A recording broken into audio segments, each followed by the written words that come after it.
torturados e mortos.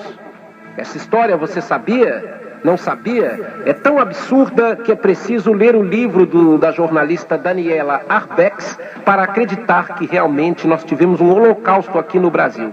Essa é uma das dicas da nossa coluna de literatura. Vladimir Araújo também vai destacar a volta de Stanislau Ponte Preta às livrarias com seu FEBEAPA, o festival de besteira que assola o país. Direto do site www.letraselivros.com.br.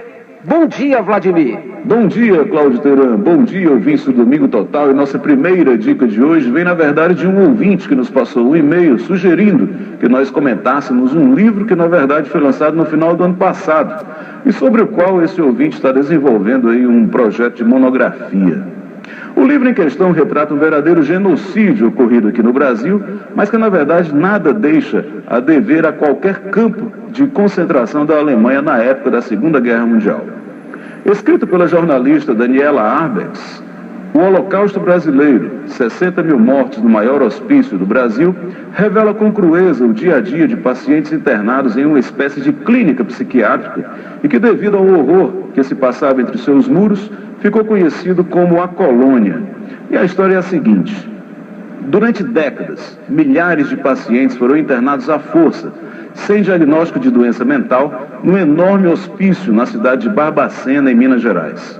Ali eles foram torturados, violentados e mortos, sem que ninguém se importasse com seu destino. Eram apenas epilépticos, alcoólatras, homossexuais, prostitutas, meninas engravidadas pelos patrões, mulheres confinadas pelos maridos, moças que haviam perdido a virgindade antes do casamento. Alguns eram apenas tímidos, pelo menos 33 eram crianças. A ordem para a internação das pessoas na colônia vinha dos mais influentes da sociedade da época. Quem decidia é quem tinha mais poder. Teve pessoas que foram enviadas pela canetada de delegados, coronéis, maridos que queriam se livrar da mulher para viver com a amante. Não tinha critério médico nenhum. O caos estabelecido na colônia foi descoberto pela revista Cruzeiro, que publicou em 1961 uma reportagem de denúncia feita pelo jornalista José Franco, entrevistado pela autora Daniela Arbex no livro.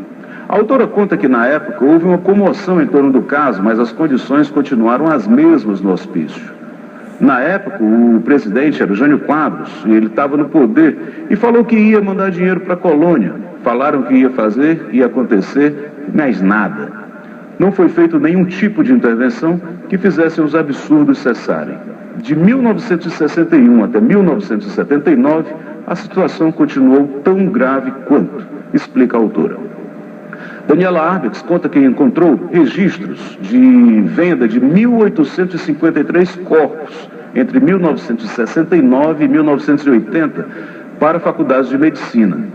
Ela diz: o que a gente não sabia e conseguimos descobrir com a ajuda da coordenação do Museu da Loucura foi que 1.853 corpos foram vendidos para 17 faculdades de medicina do país.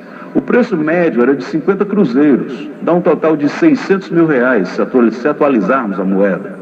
Tem documento da venda de corpos, tratando exatamente desse período. De janeiro a junho de um determinado ano, por exemplo, a Universidade Federal de Minas Gerais recebeu 67 peças, como eles se referiam aos corpos. As atrocidades no hospício só começaram a diminuir quando a reforma psiquiátrica ganhou fôlego em Minas Gerais no ano de 1979.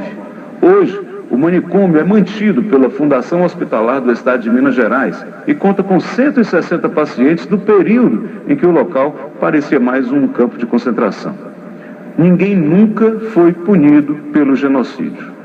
O Holocausto Brasileiro, 60 mil mortes no maior hospício do Brasil, tem publicação pela editora Geração Editorial. E a gente termina hoje comemorando a volta às livrarias de um autor que andava meio esquecido pelo público, que este mês tem mais um volume de sua obra reeditada.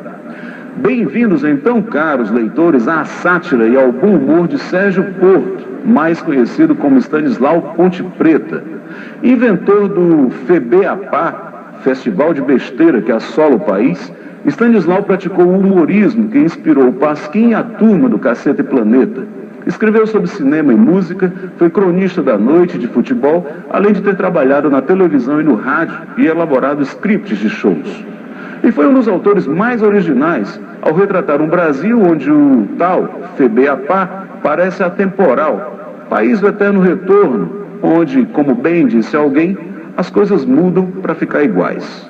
O livro agora reeditado é O Homem ao Lado, seleção das melhores crônicas de Porto, respeitando a sua primeira coletânea lançada originalmente em 1958. E já que hoje é dia de eleição e ainda de ressaca pelo circo de horrores que foi o horário eleitoral gratuito na televisão, a gente termina com Stanislau Ponte Preta, quando, em uma de suas máximas, disse: a prosperidade de alguns homens públicos do Brasil é uma prova evidente de que eles vêm lutando pelo progresso do nosso subdesenvolvimento. Nada mais atual. É isso aí. Mais informações sobre esses e outros lançamentos, artigos, dicas de filmes, música e muito mais, é só acessar o site letraselivros.com.br. A todos, um bom domingo, ótimas leituras e excelente semana. E a gente ainda lembra que, como fez o ouvinte lá no começo do programa que a gente falou, se você quiser dar sugestões de livros para que a gente comente aqui na coluna, é só você passar um e-mail para contato@letraselivros.com.br. Até semana que vem.